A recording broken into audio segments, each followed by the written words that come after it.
A continuación, para dar paso al seminario, quisiera presentar a la docente del día de hoy. La expositora que impartirá la presente sesión es María Elena Fernández, la cual es psicoterapeuta sistémica, es doctora en consultoría de sistemas humanos, posee una maestría en psicoterapia breve sistémica,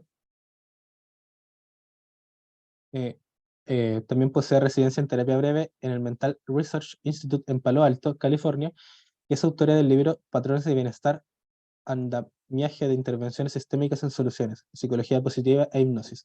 Sin nada más que agregar, le damos más el paso a María Elena para que inicie la exposición del día de hoy.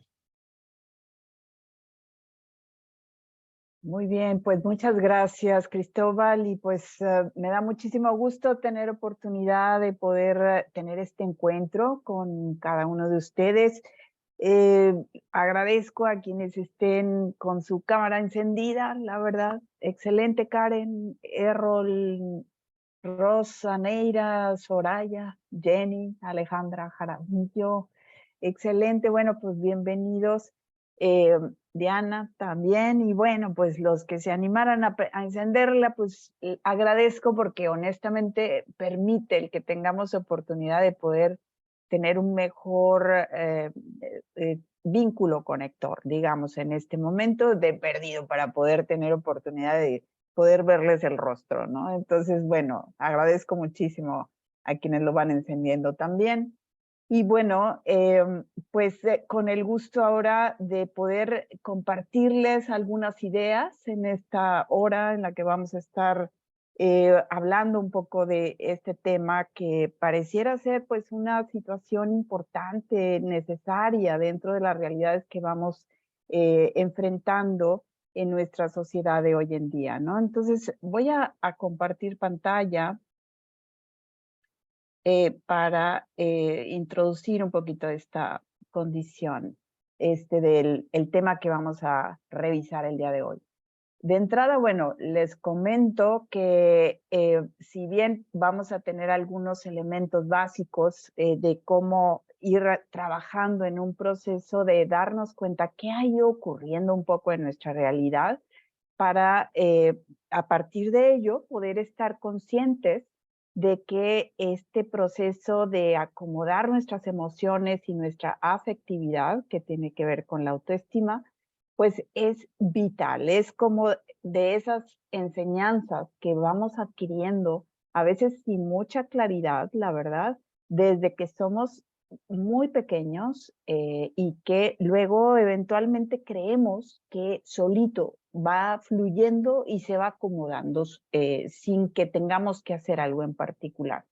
Pero pues ese es el tema, que la verdad solo no se acomoda. El tema aquí tiene que ver con que nuestra emocionalidad y nuestro trabajo de manejar saludablemente nuestra afectividad tiene todo que ver con lo que vayamos incorporando como habilidades importantes, conscientes, y que si eventualmente nos las enseñaron cuando éramos niños, pues ahora sí que afortunados, ¿verdad? Pero cuando eventualmente pudiéramos traer algunas condiciones deficitarias en este sentido, algunas carencias, pues claro que tenemos que hacer trabajo, sin duda. No podemos quedarnos como en una versión siendo adultos, como si nos hubiésemos quedado en la etapa infantilizada de nuestra emocionalidad, ¿sí? Entonces, esta es la parte que tenemos que ayudarnos a generar como diferentes apuestas a acomodar y sanar esta parte de nuestro interior, y esto nos ayudará también para sanar a otros o para ayudar a sanar a otros, ¿no? Pero bueno, de entrada les comparto en breve. Ya sé que no es el todo, por supuesto, porque no lo permite el tiempo, pero son algunos elementos que han sido propios de estas realidades que vamos viviendo en las últimas décadas, y en particular, bueno, pues mucho más recientemente en los últimos años. ¿Qué estamos viendo? Pues una serie de condiciones socioculturales en todos los ambientes, en los ambientes sociales, familiares, institucionales, en los escolares y en los laborales. En todas las áreas normalmente vemos un proceso en donde hemos ido generando como una apuesta muy activada en retos altos, en condiciones de exigencia y competitividad alta, y todo el tiempo nos sentimos competidos, o sea, nos sentimos en un proceso en donde estamos punteando con otras personas y decimos, ¿y por qué yo no tengo lo que aquel tiene? ¿Y por qué? Y me empiezo a comparar, ¿no? Y entonces ante ese tipo de escenarios estoy siempre como buscando, por un lado, pareciera interesante porque son procesos de crecimiento, de generar como una apuesta a ser mejores de lo que ya somos, pero en ocasiones es innecesaria la fórmula comparativa con la que estamos todo el tiempo comparándonos.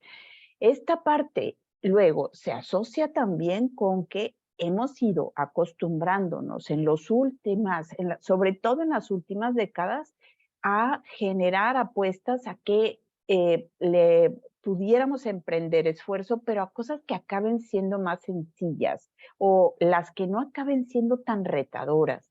Es más, cuando a veces cuesta más esfuerzo algunas situaciones, lo que va ocurriendo es que la persona puede desistir del intento. O sea, él lo suelta y dice, no, no, no, eso está muy difícil, esto no es para mí. Y a veces desde el pequeño que dice, esta tarea está bien complicada y acaba haciendo las medias, ¿no? Y genera la apuesta a que se la hagan en casa o a que mamá entre al quite y se la resuelva. Generalmente es una tendencia a rápido generar una compensación al esfuerzo que estoy haciendo. Esa es una característica de nuestro estilo de sociedad en el que estamos viviendo. Y por otro lado, ciertamente, como acabo de mencionar hace ratito, hay baja conciencia en función de lo que se requiere para la parte emocional, y esta parte a veces la dejamos que crezca solita, así como si fuera la plantita ya medio perdida en el monte, y que luego no hacemos todo un proceso cuidadoso como para revisar en qué condiciones está nuestro proceso emocional afectivo. Entonces, esta parte podrían ser parte de las características que vivimos, además de que evidentemente hemos estado viviendo como sociedad en general condiciones difíciles, sobre todo en los últimos años, que han generado mayor conflictividad, digamos, en la convivencia, en el ir superando adversidades, condiciones de incertidumbre, condiciones de estrés alto, condiciones que no estaban en la escena, la verdad, no estaban. O sea, para toda la humanidad fueron situaciones bastante complejas. O sea, el estar ante situaciones que no conocíamos y que estábamos fuera del control de poder entender qué estaba pasando ante la enfermedad, ante el virus del COVID, ante la muerte, ante la enfermedad misma. Y todo este tipo de caos, digamos, acabó siendo una condición tan alterada, por supuesto que nos desajustó. Afortunadamente, hemos ido haciendo en algunos frentes buen abordaje que nos han permitido ahorita tener mejor, como humanidad, tener mejor abordaje, mejor tipo de afrontamiento para estas realidades, pero es cierto que han quedado secuelas. Y no nada más estoy hablando de las secuelas a nivel fisiológico y a nivel físico, pues. O sea, hay personas que dolorosamente pudieron tener el cuadro de enfermedad, pero no han podido librarse de él. En algunos casos no fue posible y dolorosamente hemos tenido que estar acompañando a quienes han pasado por condiciones de muerte, de duelo, y esta situación es uno de los elementos importantes, pero las otras son los que hemos ido sobreviviendo, a lo mejor con secuelas físicas, pero hay muchas secuelas emocionales todavía que traemos colgando de estas realidades de la pandemia y que estamos en ese proceso de adaptación a la post-pandemia.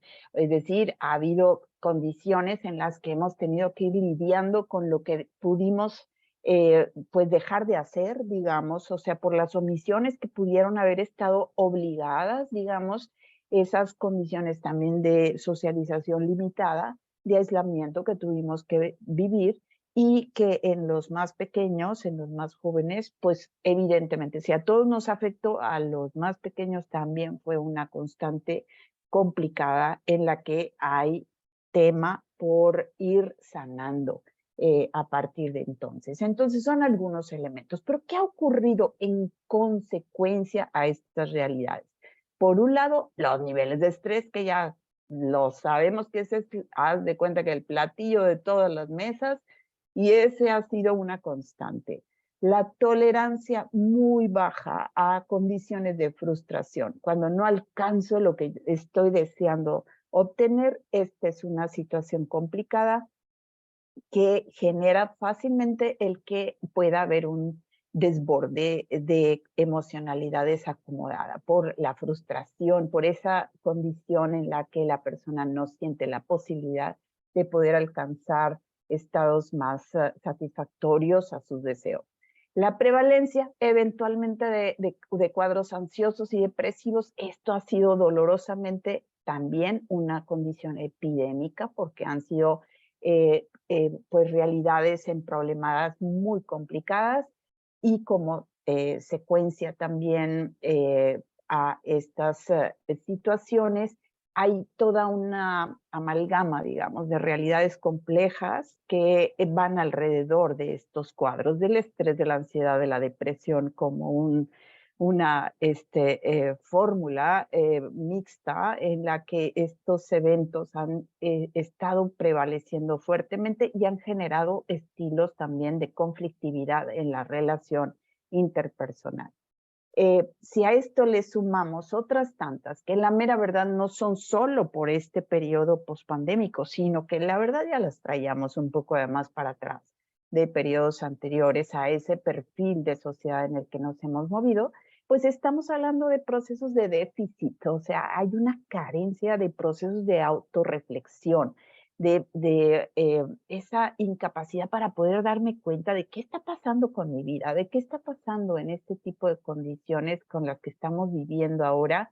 Y esto podría detonar en estadios de descontrol o de desajuste en la regulación emocional, estados en donde luego esto se puede derivar hacia procesos de conductas aisladas, de una sensación interna de vaciedad, o sea, es como la persona que dice, siento un vacío interno, no le encuentro sentido a mi vida. O sea, este tipo de eventos junto con algunas como complicaciones en todo lo que tiene que ver con autoestima, con ese amor a mi persona de manera saludable y que han generado posibles condiciones de dependencia a otro tipo de realidades difíciles, como el estar conectado, en lugar de estar conectado con un ser humano al lado, que en estas condiciones fue obligado, pero acabamos teniendo las complicaciones para luego dificultar un poco este tipo de encuentros relacionales para sustituirlos por los de redes sociales, que si bien esto ha sido una herramienta muy maravillosa y muy favorecedora, pero al mismo tiempo ha sido un riesgo, ciertamente, un riesgo que nos ha impedido luego generar procesos de conexión más profundos. ¿Sí? Porque honestamente, pues la foto que publicamos en alguna de las redes, pues por Dios, o sea, digan ustedes si no acaba de ser nada más como una imagen exterior que pues es la que queremos proyectar ciertamente hacia afuera, pero muchas veces esa no tiene nada que ver con lo que estamos viviendo dentro. Entonces, estamos viviendo bajo relaciones de tipo más superficial, digámoslo así. Otras tienen que ver con que junto con estos elementos se ha dado un déficit en la formación de la empatía, como esa capacidad de conectar con el otro, de poder estar entendiendo la realidad de la otra persona, de la que está viviendo, y en ese sentido ha habido un proceso deficitario, o sea, ha habido carencia en esa formación de habilidades empáticas. Por supuesto, esto deriva en conflictos a nivel interpersonal y a nivel conyugal, a nivel intrafamiliar, iba a decir también, porque puede ser a nivel de pareja, a nivel de padres-hijos, o sea, en todo este tipo de violencias duras que luego desbordan afuera y desbordan en escenarios escolares o en escenarios laborales o sociales. O sea, en la calle, por Dios, díganme si no hemos visto eventualmente realidades tan pesadas pues contrastan totalmente con un escenario de procesos armoniosos y sensibles y cuidadosos. O sea, más bien estamos viviendo condiciones de violencia muy pesadas en todos los ámbitos y eventualmente en algunos espacios todavía más fuertes que en otros. Pero estos eventos evidentemente pues vienen a ser como secuela totalmente de desajustes serios, severos, que están descuidándose en la formación de esta integración de la persona y de los núcleos en donde aprendemos a cómo ser buenas personas, es decir, de nuestros entornos cercanos y familiares. O sea, ahí es donde aprendemos esta parte y cuando hay un problema a nivel un poco más, pues digamos, en el sistema familiar, pues evidentemente acaba teniendo repercusión en la persona.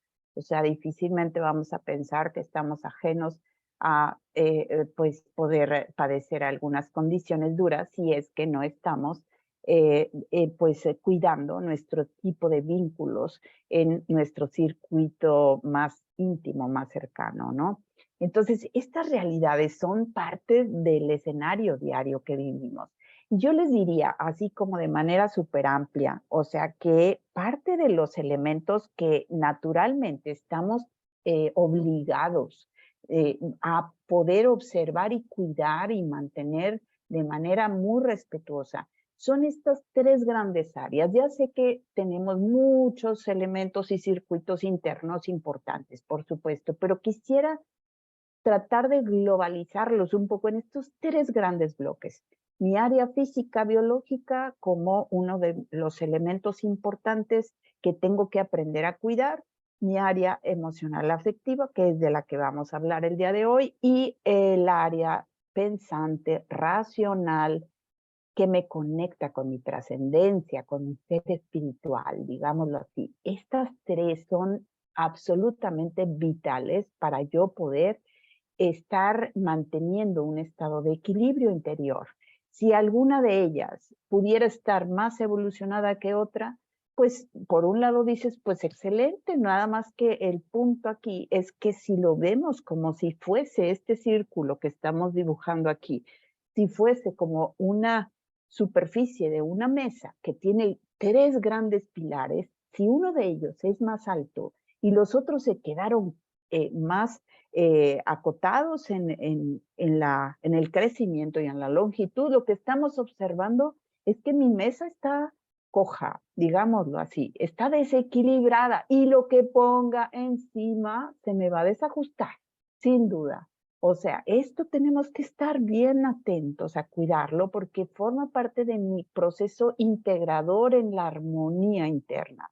Y si yo logro estar bien conmigo, puedo establecer mejores vínculos con la persona que tengo al lado. Entonces, por ello va a ser importante trabajar en esta parte. Hoy en particular, entonces, hablaremos de este aspecto del emocional afectivo, pero lo voy a dividir justo en estas dos áreas, en la emocional primero, y voy a decirles un poquito sobre qué elementos hemos estado observando que podrían ser fallos gravosos que hemos estado notando particularmente en esta área emocional.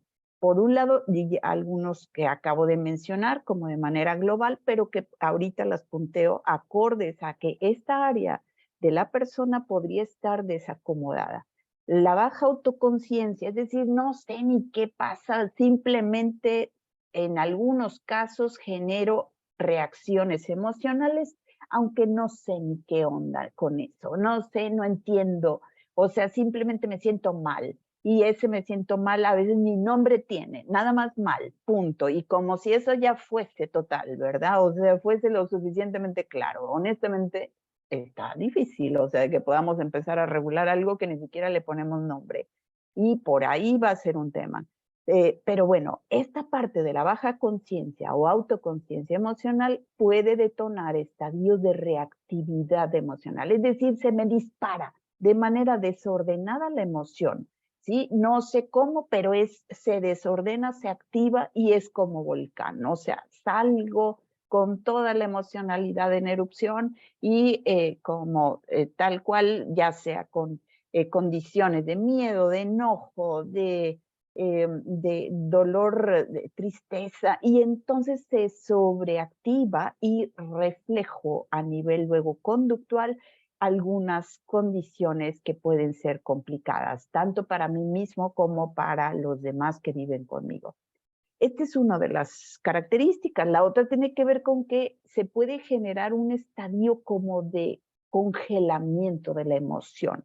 Es decir, se queda atrapada como si fuera una tubería con la que pudiera decirse, se quedó una roca ahí atorada a medio paso, y entonces esa fórmula acaba siendo como el filtro con el que todas las situaciones que voy viviendo en la vida las voy filtrando a través de ese obstructor emocional. En otras palabras, reexperimento la misma emoción que se quedó atrapada en algún momento porque fue súper fuerte, fue muy importante, pero el problema no es porque fue fuerte ni que fue importante. El problema es que no hice nada con ella. Entonces me quedo como rocota ahí atravesada. Y entonces, si se generó un estadio de enojo, por ejemplo, entonces voy fluyendo en la vida, eso de fluyendo entre comillas, porque la verdad es que me quedé atorado, pero sigo creyendo que voy fluyendo, pero es con la carga de enojo que que pudo haberse quedado atrapado en algún estadio muy difícil que viví y que no lo procesé y no lo pude reacomodar saludablemente. Entonces estoy reexperimentando. Me acuerdo de algo y digo, claro, por supuesto, y entonces aquella situación que me hizo sentir mal, la vuelvo a vivir, y lo peor es que esa reexperimentación no va solamente a nivel pensante, es decir, no nada más me acuerdo de lo que pasó, lo que ocurre es que se vuelve a vivir con la misma intensidad emocional con la que lo viví la primera vez.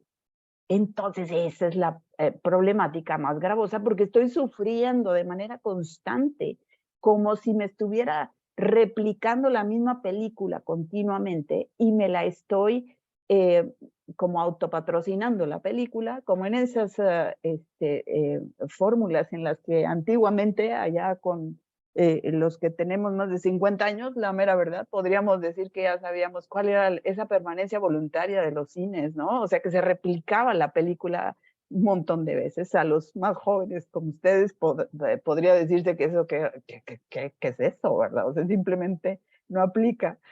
Pero el punto es estar viendo como la misma película todo el tiempo. Dime si no la estabas sufriendo, por Dios.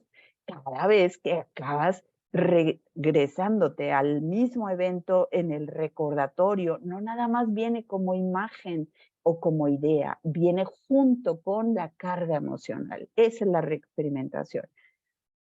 Por supuesto que no me deja vivir lo demás que tenga que ver en mi vida, porque me quedé atorada en esa etapa de la vida en la que se detonó la condición dura. Condiciones también en las que puedo observar otro tipo de respuestas, en las que luego voy tomando decisiones, pero acordes al cómo me siento. Ah, pues estoy bien enojado, entonces quiero mandar, pero a la goma, a todo el mundo que se me acerque, ¿verdad? Y esta es la parte donde, a ver, cuidado con esa parte, porque entonces estamos generando procesos reactivos en mi actuar. O sea, al rato luego, cuando me siento más tranquilo, digo, ¿cómo es posible que haya hecho eso, Dios santo? ¿Qué pasó? Uf, esa parte es cuando acabo pues, dándome cuenta del tamaño y de la repercusión que pudo haber tenido esa situación, y por supuesto que entonces puedo evaluarla con más claridad y puedo decir, uf, se me pasó. Definitivamente creo que me pasé de más y esa situación puede ser pues preocupante, ¿no? Si voy reaccionando y voy emocionalmente y luego voy tomando decisiones de manera arrebatada, es muy probable que me dañe y que atropelle al mismo tiempo a otras personas. Me atropello y atropello a otros, ¿sí? Y el otro tipo de posibles condiciones también que hablarían de un proceso de falta de maduración en el área emocional tiene que ver con esa inexpresión. O sea, por un lado se destapan de manera desordenada todas las que dije, pero la otra es se bloquean y más bien es no siento, no siento. Esa parte es como ni siquiera sé ni de qué se trata, ¿no? Es decir, ¿qué estoy sintiendo? No tengo la menor idea. O sea, esta es la parte donde traigo como todo un bloqueo en esa área emocional que evidentemente habla de procesos de formación lastimada en otras etapas de mi vida que hace que esa parte pudo haberse quedado en un estado de sobrecuidado protector, digamos, como si mi mente hubiese dicho, es mejor que mejor lo traigas allá a un ladito porque no es buena idea de que ande fluyendo de manera natural. Y esa parte, esa lexitimia que se llama, es un proceso complejo porque honestamente nos quita la posibilidad de poder generar una conexión emocional también, que es parte de la vida, caray. No podemos quitarnos una parte importante. Es como mutilar algún miembro que tuviéramos en nuestra corporalidad y en nuestro ser, ¿no? Y no se vale mutilarlo porque se le da sentido también de plenitud, de gozo, de disfrute, así como de apasionamiento, digamos, con algunas cosas que hacemos. El aplanamiento emocional se parecería un poquito al anterior, aunque tiene algo más que ver con que no solo es la falta de conocimiento, sino es no disfruto nada y todo el tiempo estoy así como si estuviera hablando de manera robotizada, monótona. O sea, ni fluyo para arriba ni fluyo para abajo, estoy aplanado emocionalmente. Y díganme cuánto tiempo puede estar un interlocutor escuchándome con esos tonos, por Dios, si no es que ya se aburrió, ya se durmió, y ya me dejó hablando y que Dios te bendiga, ¿verdad? O sea, ya se fue para otro lado. Es decir, el proceso anhedónico que también puede ser acorde a un signo de otro tipo de cuadros más gravosos, ciertamente, cuando hay estados de depresión, cuando hay condiciones gravosas en la salud emocional, puede, en el estado de ánimo, quiero decir, puede haber este tipo de características en las que las cosas que antes la persona lograba disfrutar ya no tienen sabor, no tienen ese sentido disfrutado. Y otras tiene que ver con ese vacío interno, el vacío emocional, y la otra que tiene que ver con que las emociones se quedan atrapadas dentro, pero definitivamente no pueden salir de manera natural, no tienen la puerta abierta, la ventana abierta y entonces buscan cómo salir. Cuando tocan la puerta por dentro y no le permito abrirlo, abrir la ventana, abrir la puerta, entonces me van a molestar a través de mi corporalidad y se manifiestan en dolores, en síntomas, en que ahora puedo estar a veces con cuadros más gravosos, con enfermedades que podrían tener carga orgánica, pero también una posible asociación con elementos emocionales. Y esa es la somatización emocional que puede llegar a estar presente a partir de que no le di permiso a la emoción de que pudiera fluir de manera sana y natural. Y entonces busca el cómo salir y si no hubo la forma, pues me lo va a manifestar a través de procesos dolorosos. El dolor es avisador de cuadros por ahí atrapados, lastimados, igual en la parte orgánica, pues de lesiones o de alguna disfunción de mi cuerpo, pero en el término emocional, cuando hay elementos de sintomáticos que tienen algo que ver también con mi emocionalidad atrapada, evidentemente me está diciendo que no le di permiso a esa emoción de estar clara y de estar manifestada conscientemente y por eso se tuvo que reflejar de esa manera. Es como no le quedó de otra, digámoslo así. ¿Sí? Porque no le di la oportunidad de fluir. Ante este tipo de eventos emocionales tenemos que trabajar entonces con un proceso acomodador, ayudador que me permita a entender cómo puedo empezar a gestionar mis emociones. Y ciertamente que aquí hay algunos elementos importantes que vamos a tocar y que tienen que ver con que primero que nada tengo que entender que la emoción no es algo como equivocado, malo o desajustado dentro de mi diseño como ser humano. Evidentemente es una energía importante, valiosa, que me permite poder generar procesos de respuesta ante las condiciones de o bien estímulos internos de los que yo estoy pensando, imaginando, o bien externos. Entonces, ante eventos de esa naturaleza, estímulos diferentes, se genera una reacción energética, digamos, a nivel interno, y primero tengo que entender que esa parte es perfectamente como natural, digamos, no me puedo pelear con ella, pero sí puedo aprender a regularla. Y entonces esta emocionalidad, tengo que también estar consciente que tiene toda una complejidad, o sea, no es simplemente la manifestación así como intensa, que la puedo reflejar a través de algunas palabras o de acciones, sino que además de que es algo que experimento internamente, que es la experiencia subjetiva, se generan también cambios a nivel fisiológico, independientemente de cuál emoción sea, está perfectamente conectada la parte emocional con la parte pensante y con la parte biológica de mi ser. Entonces, esta parte detona estados emocionales, estados fisiológicos de cambio, estados de la neurobioquímica, digamos, o sea, en donde mi cerebro capta cuál es la situación y entonces genera procesos de respuesta, procesos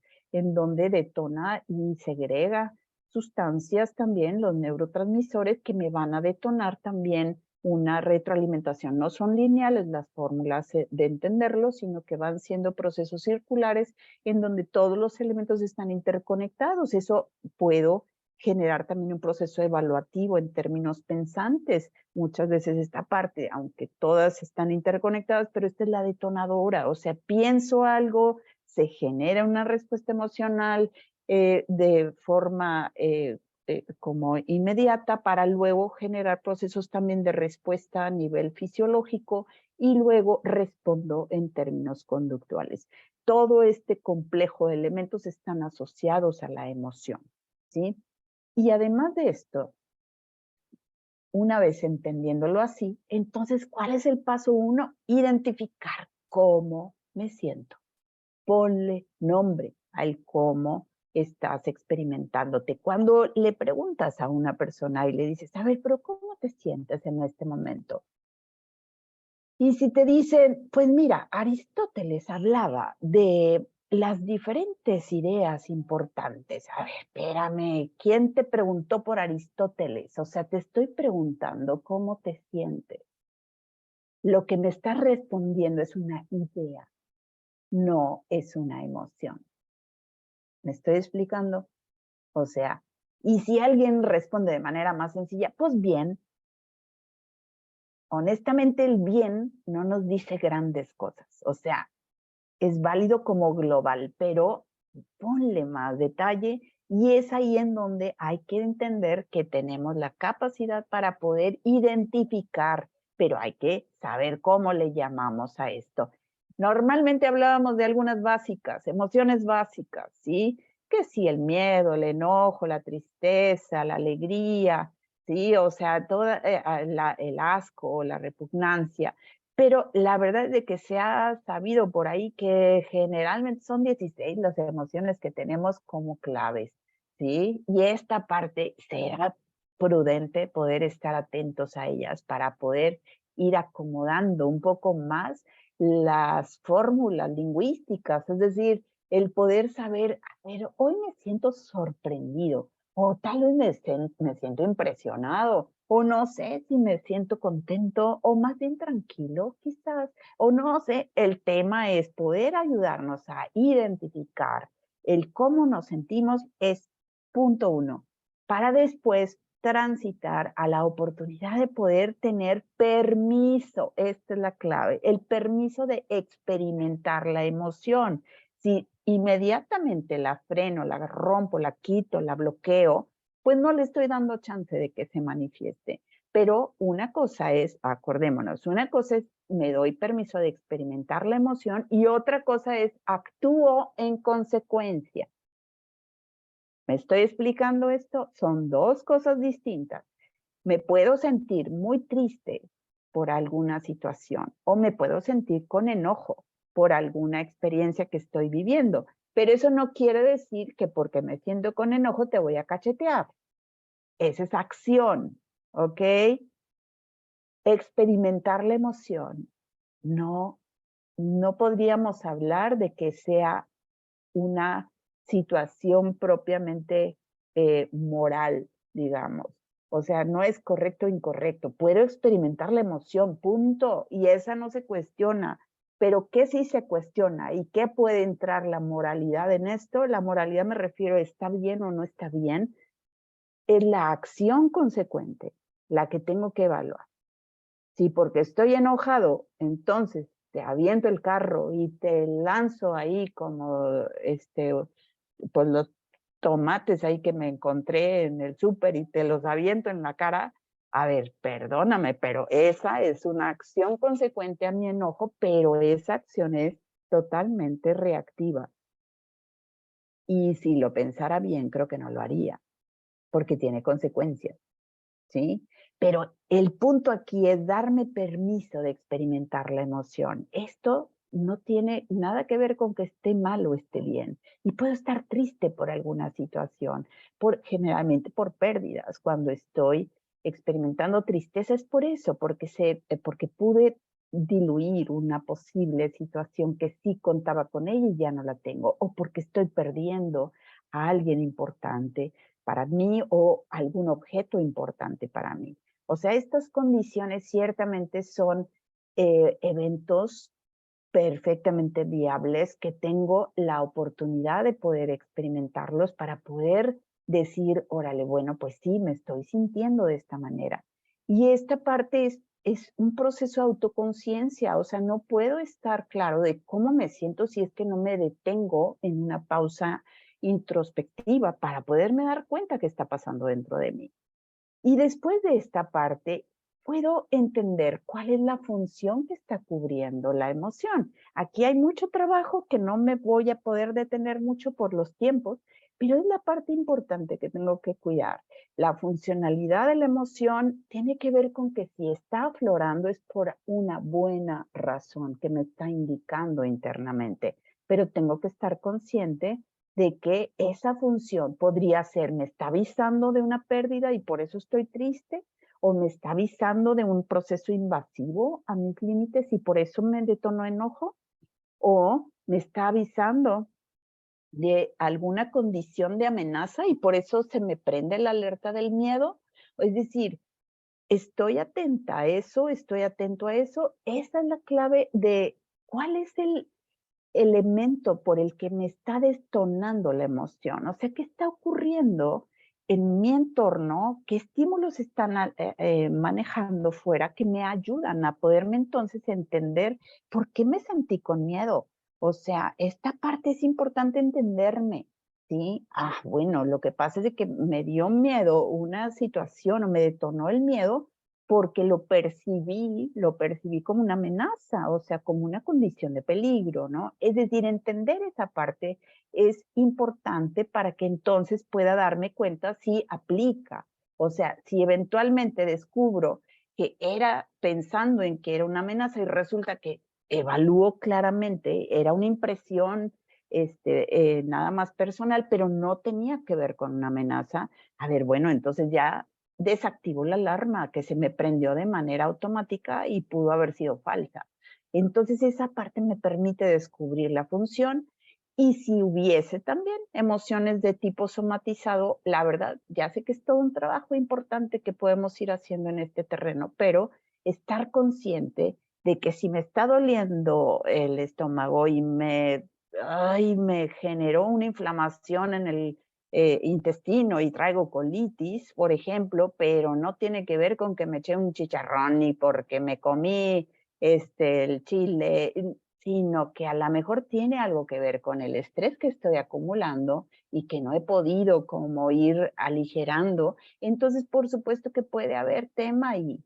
O sea, estoy asociando condiciones de riesgo orgánico que pueda llegar a traer algunas alteraciones o o algunas lesiones ya previas, pero que luego se asocia con la parte emocional y se me acentúa el cuadro somático, ¿no? O sea, se me acentúa el síntoma, se me acentúa el dolor.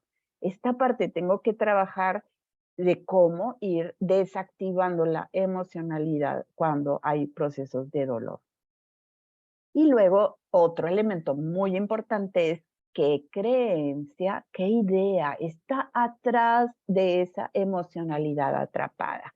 Si yo sigo guardando un enojo hacia una persona y estoy reciclándome en ese proceso, aquí habría que evaluar qué estoy diciéndome. A lo mejor no lo he hecho tan consciente, pero el punto es confrontarme con esa idea. Es como, no, ¿por qué? No se lo merece. O sea, ¿por qué le voy a decir que ya todo está bien y que ya lo perdoné y que ya todo en orden? O sea, y entonces ¿cuál es la idea? Ah, ¿lo necesito castigar más? ¿Esa es la idea? O sea, es decir, la que está alimentando la emoción va por ahí. Es decir, hay que evaluar cuál es la idea que está atrás de esa situación. ¿Sí? Que estoy como reactivándola en diferentes momentos. O sea, toda emoción tiene un respaldo a nivel cognitivo, es decir, tiene la emocionalidad tiene un elemento de idea que la sostiene y la alimenta. Entonces ahí, si es algo valioso, positivo, alegre, pues genial, ¿verdad? Porque eso quiere decir que, bueno, estoy contento con la vida, estoy agradecido, estoy bendecido. A lo mejor tiene muchos temas por ahí, pero esas son las creencias alrededor de sentirme contento.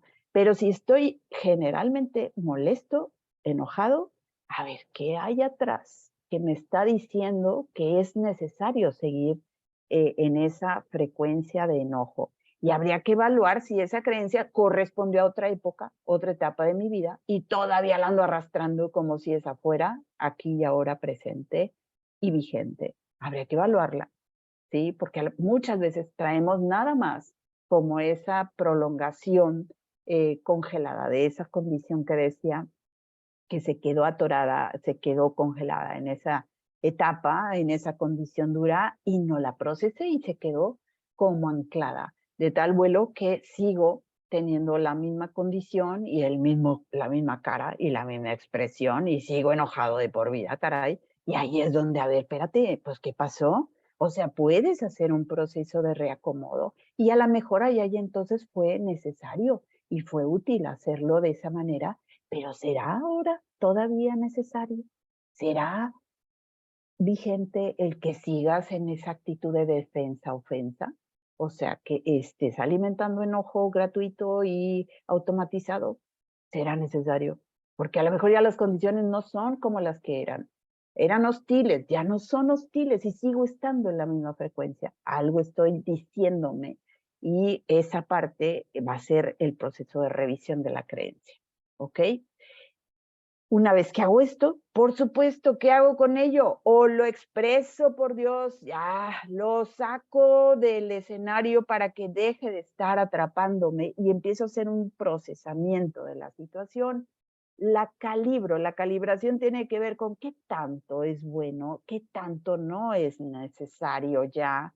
Fue útil, pero ahora ya no es útil, o sea, ahora me estorba. Bueno, eso es calibrar, es regulo como si fuese una perilla, es menos dosis, es válido, pero igual no necesito apagarla, pero sí con la posibilidad de poderla tener en una regulación que no me estorbe. Eso puede ser la fórmula calibradora de la emocionalidad. Igual el proceso de la liberación para finalmente transformarla. La liberación tiene todo que ver con estos diferentes tipos de escenarios liberadores de emoción. O lo platico, lo cuento o lo manifiesto a través de el arte, a través de una pintura, a través de una escultura, a través de diferentes caminos artísticos. ¿Cuántas veces las personas por algunas experiencias tan pesadas y tan dolorosas no es posible que lo puedan hablar con todas las palabras, pero lo pueden expresar a través de medios simbólicos, ¿no? Que pueden ser vía arte, vía obras de teatro, vía películas. Díganme, por Dios, cuántas películas no se han hecho al respecto de la dolorosa experiencia de la Segunda Guerra Mundial y de las condiciones del Holocausto.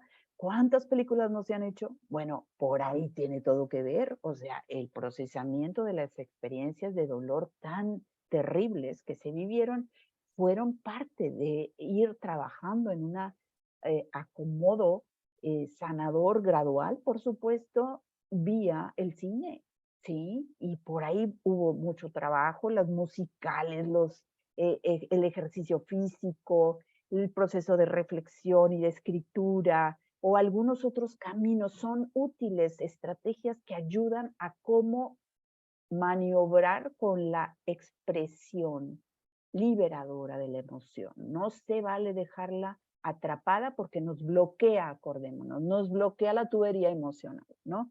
Y la última en esta línea de trabajo es la transformación de las emociones.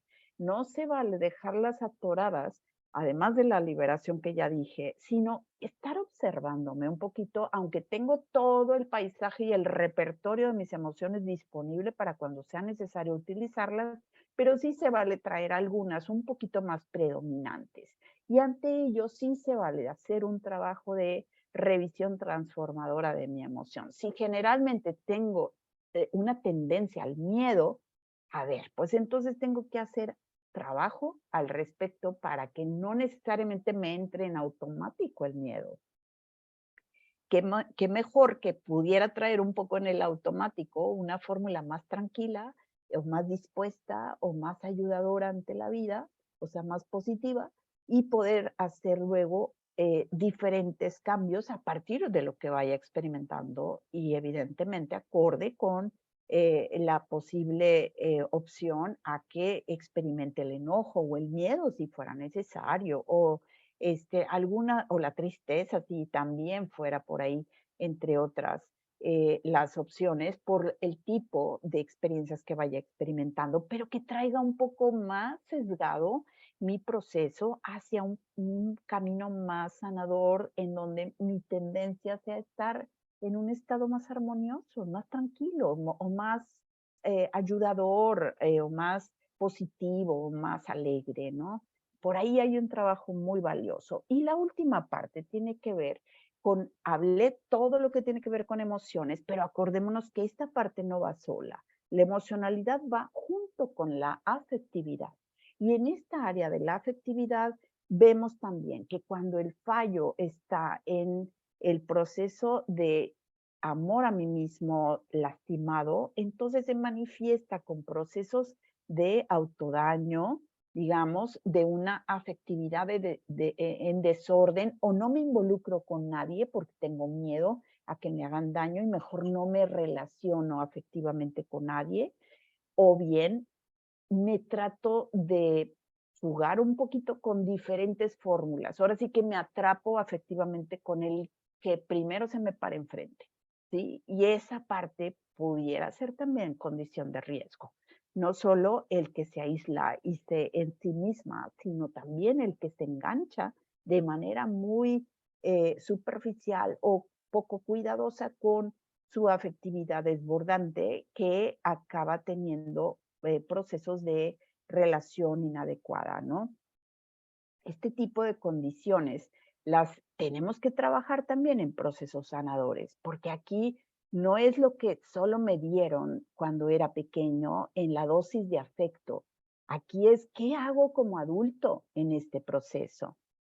Sería maravilloso darnos cuenta que si nuestra autoestima está saludable, pudiéramos pensar entonces que el amor a mí mismo se refleja en estos elementos. O sea, si yo ando por aquí, me puedo autoevaluar. Y si yo ando por aquí con estas características, en donde soy consciente de mis recursos y capacidades, me valoro, me cuido, me siento en la capacidad para poder emprender retos, pero al mismo tiempo me cuido en el terreno, digamos, de poder manejar mi relación con personas que me ayuden y que yo ayude, de tal vuelo que puedo enriquecerme y enriquecer a otros, entonces estoy generando buenas conexiones hacia afuera pero también estoy reconociendo que puedo equivocarme y forma parte de mi autoestima. O sea, no soy perfecto.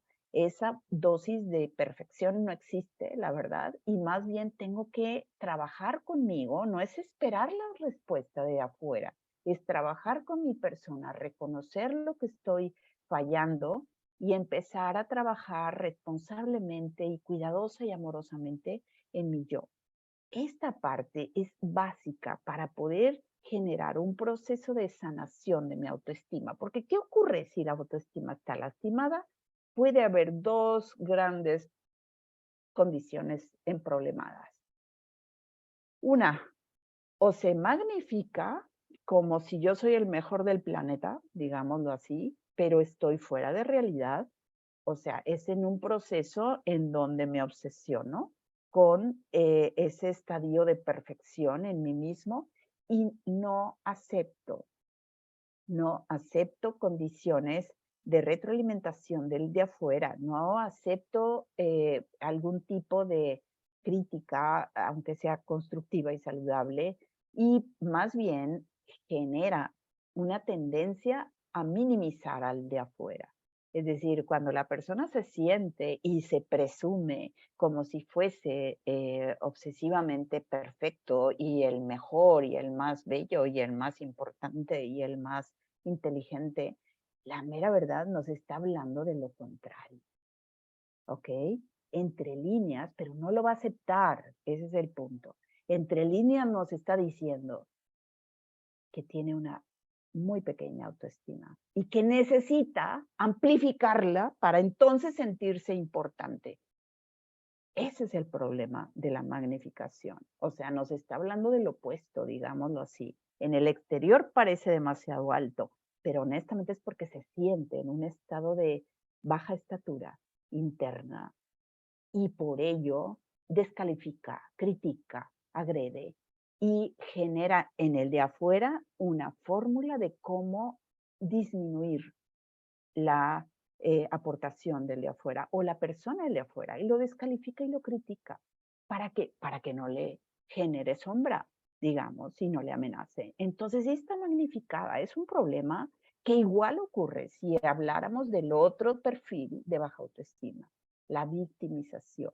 O sea, el no puedo, no la hago, no voy a ser capaz, no, yo no sirvo para nada, es que no puedo, es que no soy, es que nunca me dieron. Y entonces el problema de la victimizada es que la persona puede dolorosamente estar sufriendo mucho, sin duda, pero no asume la responsabilidad en el proceso de reparación. Entonces, este trabajo, obviamente hay que hacer algo, sin duda.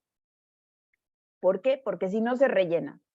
Esos vacíos internos se rellenan de situaciones de riesgo y puede haber cualquiera de esta colección dentro de las que yo he visto dentro de mi trabajo terapéutico. Estas son de las más comunes.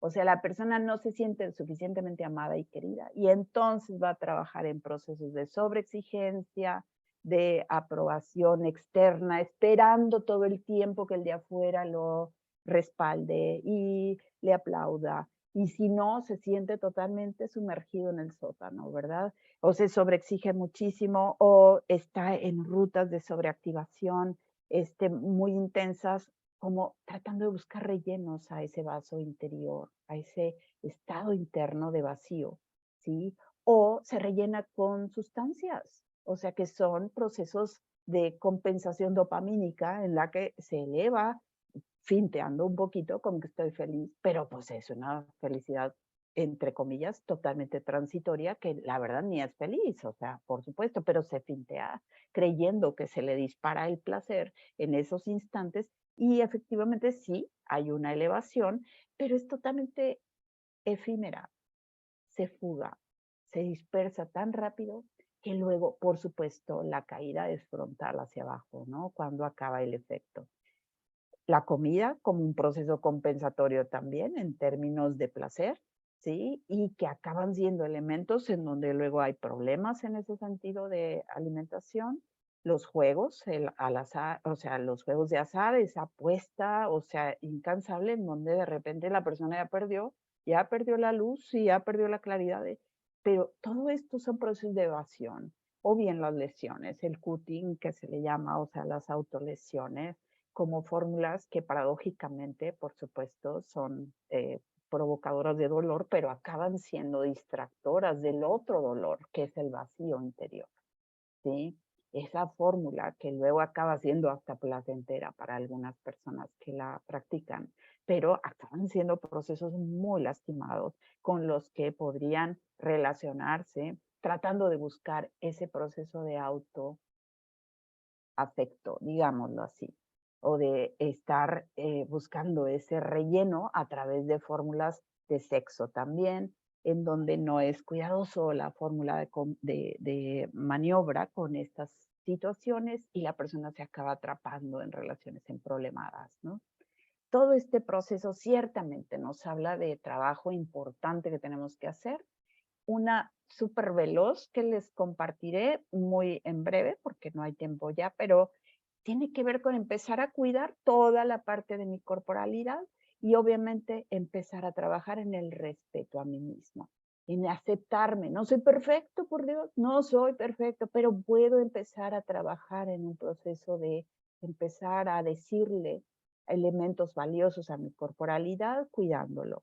El empezar a reconocer de lo que soy bueno o de lo que puedo ser capaz, el empezar a apreciarme con todos mis elementos, tanto mi corporalidad como mis cualidades y recursos, y empezar a activar esos recursos, no nada más reconocérmelos, pero luego es empezar a trabajarlos de manera importante hacia mí y hacia otros, buscando cómo construir éxitos. Los éxitos no se fintean como pseudo éxitos, porque eso sería una pseudo autoestima. O sea, es como creo que soy bueno para no sé qué, pero la verdad es de que honestamente no soy, pero me lo digo como si fuera, y la verdad es de que ahí hay un problemón, porque a la hora de enfrentarme con la realidad me doy cuenta que no tengo soporte, y esa condición acaba generando peores condiciones de frustración. Tengo que construir éxitos. La autoestima se fabrica en base a construir éxitos para luego, en base a esos éxitos, esa evidencia, entonces digo, claro que soy bueno para esto y para lo otro.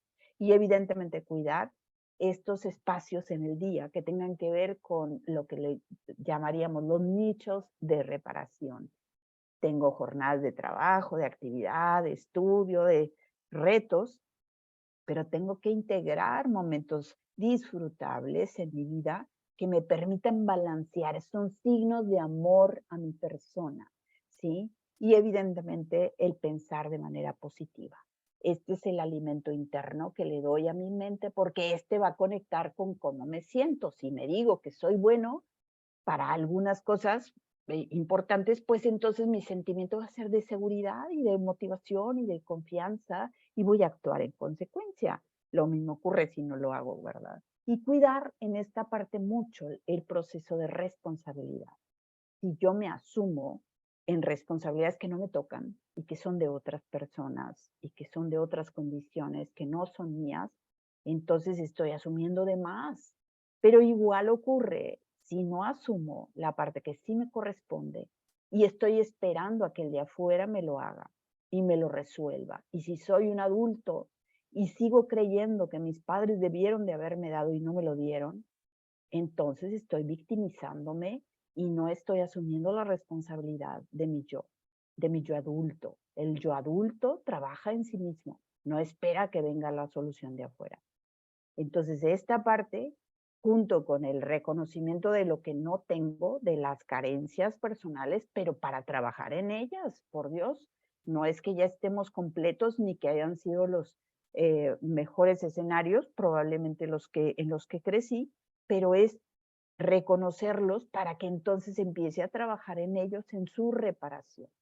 Si trabajo en la reparación, empiezo a trabajar mis heridas, mis eventos lastimados y me empiezo a proveer de sanación.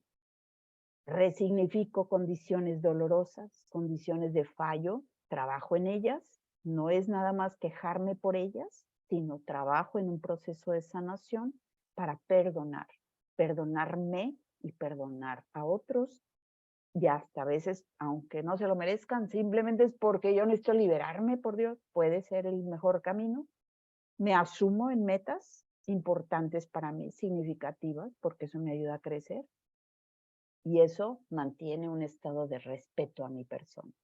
El proceso de respetarme y de cuidarme en todos los frentes de mi yo implica que sea buen amigo de mí mismo. Y ante eso, tengo que estar atento. Así como cuido a diario mi alimentación, tengo que estar cuidadoso de cuidar mi alimentación afectiva. Es lo mismo, es la nutrición de mi afecto. Ese no se da casualmente. O sea, es como pues saber con qué me encuentro, a ver si puedo alimentarme el día de hoy. Si estamos en condiciones de carencia, la verdad, tenemos que abastecernos de manera más importante y más nutridora a diario. Esto no se puede dejar una vez al mes, una vez, pues ya para entonces ya estoy en un estado de muerte por inanición a nivel afectivo. Y esta parte obviamente implica también haber trabajado en la construcción de una red de apoyo sano. Si esa red implica una sola persona, excelente, ya la hiciste. ¿Sí? No tiene que ser una fórmula magnificada en número, eso no es importante. Lo importante es la calidad de la red, o sea, con quién confío y con quién puedo seguirme sosteniendo y que yo también nutra a esa persona. Eso me va a facilitar el que entonces forje y cree lazos y vínculos sanos. Si yo estoy sano, elijo generalmente gente sana para relacionarme, porque entonces me abastezco de esas personas sanas que me nutren y que yo nutro también. Y eso me ayuda cuando escojo pareja, elijo pareja, por ejemplo, si es que fuera algo en lo que estás relacionándote, pues evidentemente tiene todo que ver con qué tanto me amo para ver qué tanto puedo amar a alguien y puedo ser capaz de ello.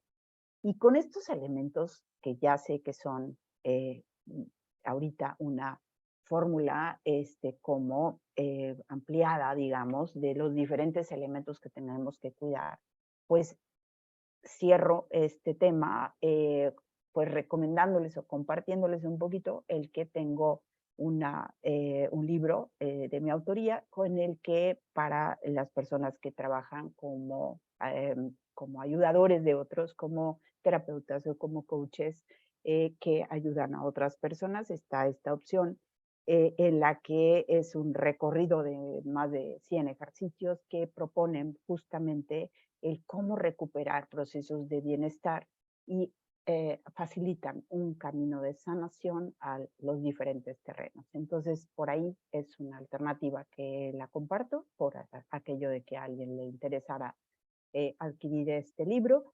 Y pues con eso termino mi participación. Entonces, pues bueno, no sé si hubiese algún comentario o alguna duda, algo en lo que quisieran hacer mención.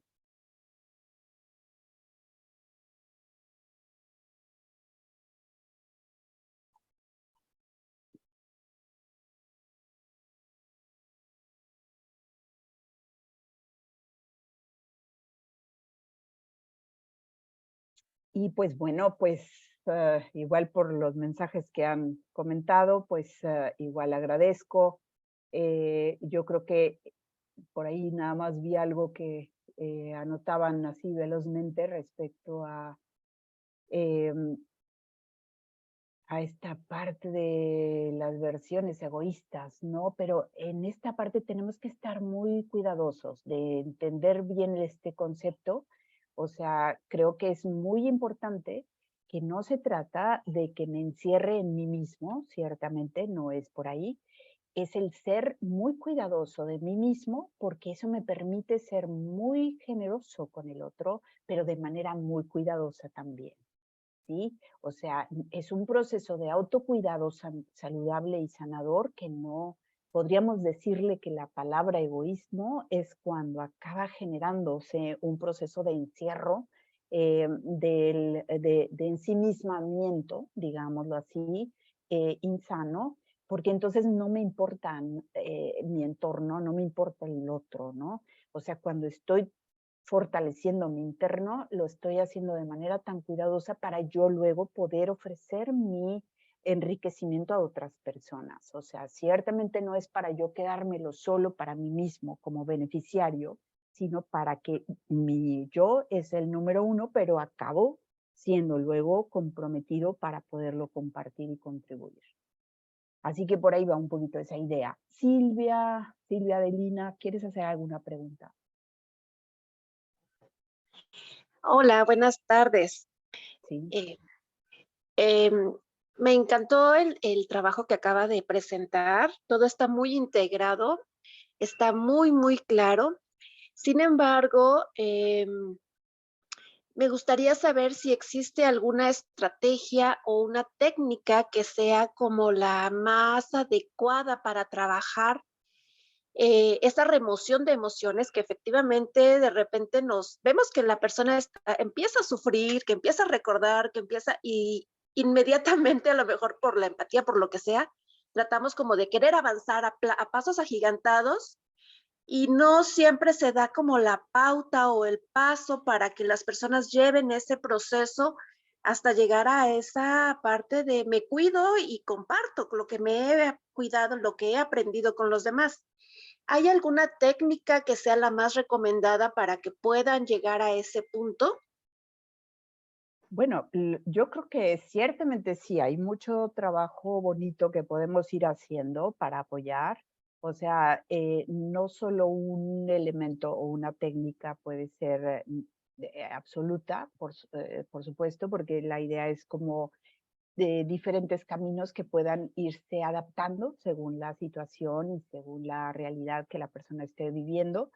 Pero creo que los pasos pequeños, o sea, creo que es el punto número uno, y sí entiendo que hay un trabajo muy intenso que pueda, pues, colgar después de hacer algún proceso revisor para alguien, pero creo que querer generar como la apuesta como muy ambiciosa rápidamente es contraproducente. O sea, creo que los pequeños pasos en pequeñas estrategias útiles pueden ser caminos importantes que pueden ayudar, porque esos acaban siendo procesos que yo le llamaría sistémicos, o sea, es como el efecto dominó, empiezas a mover pequeñas piezas y esas van generando posibles cambios consecuentes en otros estadios, digamos.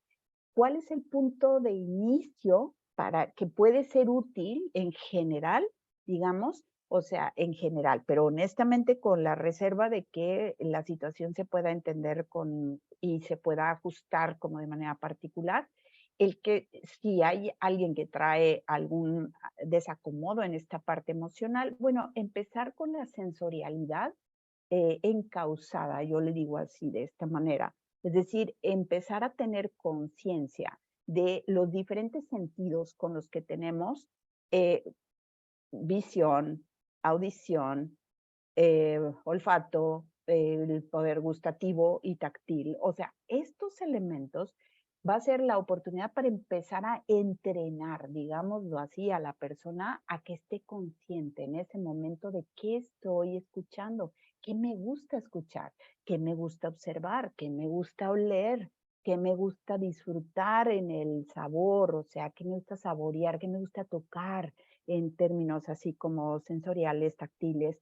Es decir, esa parte es la primera ruta que aunque estamos hablando de empezar a conectar conciencia con la parte sensorial, es la oportunidad para que la persona pueda empezar a tener momentos de micropausa en el día a día, en donde pueda decir, ay, qué padre, qué bonito, qué bello, mira el atardecer, o mira la flor, o mira el arbolito, mira el verde, mira la sonrisa de esa persona. Es decir, si es algo visual, ¿verdad? Es decir, empezar a tener la oportunidad de empezar a darse permiso de estar consciente de lo que recoge a nivel sensorial puede ser una primera ruta sencilla, pero antes de eso hasta puede elaborarse con una tablita, digámoslo así, estando tranquilo primero, de qué opciones yo podría disfrutar, y eso es muy personal, lo puede elaborar la persona de forma que pueda hacer como su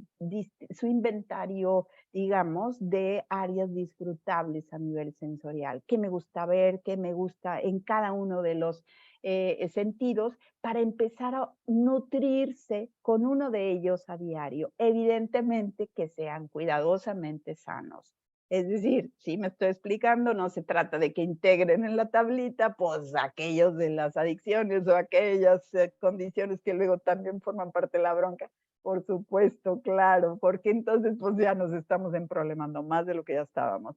Más bien es cómo empezar a tener la oportunidad de empezar a ofrecernos como detalles sencillos, pero valiosos, agradables, y esa parece, fíjense bien, sensorialidad, le digo encauzada porque no es perdida, a ver qué, no, es ya la traigo como orientada hacia rutas que me gustan y hacia rutas que me pueden ayudar también. ¿Por qué? Porque a lo mejor si observo el paisaje, pues me calmo, me tranquilizo, me genera un momento de paz o un momento de tranquilidad y de relajación. Podría ser por ahí, por eso hablo de la sensorialidad encauzada. Pero fíjate cómo esa la podemos eslabonar como si fuese un signo de amor a mí mismo. O sea, me estoy ofreciendo un regalito a diario a mi persona con un momento de música que me guste, que me relaje, o que si hay algunas actividades que son mixtas y que son varios sentidos los que estoy integrando, bueno, entonces es el abono, 5 columnas con los 5 sentidos y una sexta en donde sean las fórmulas mixtas. Mi distribución de mi tablita es en cuanto a la distribución de las áreas disfrutables.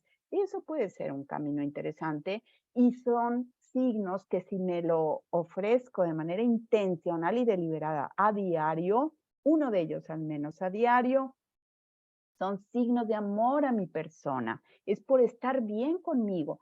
Pero acuérdate que si tú estás bien contigo, entonces estás bien con el otro, tienes más paciencia, dime si no, por Dios, tienes más paciencia con el hijo o con la pareja o con el papá o con la mamá o con el amigo que, ay, por Dios, es decir, haces diferentes maniobras contigo porque entonces me relajo y permito entonces estar en una mejor sintonía con el otro, ¿sí? Si eso ya acaba siendo un beneficio propio y un beneficio para el que tengo al lado, pues ya es lotería, ya ganamos. Entonces por ahí puede haber esa conexión sensorial, emocional y afectiva, ¿sí? No sé si te contesté, Silvia.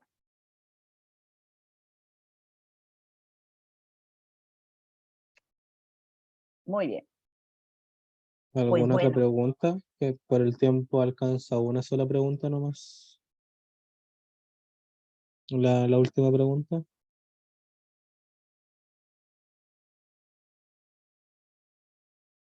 a las 5, 4, 3, 2, 1. Excelente. Quedó todo Bueno, clarísimo. sí. Muy bien. Gracias, Cristóbal. Y gracias a todos, la verdad. De Encantada. parte de ADIPA, queremos agradecer la participación de cada uno de ustedes en el presente seminario, como también agradecer a María Elena Fernández por la excelente exposición que ha dictado el día de hoy.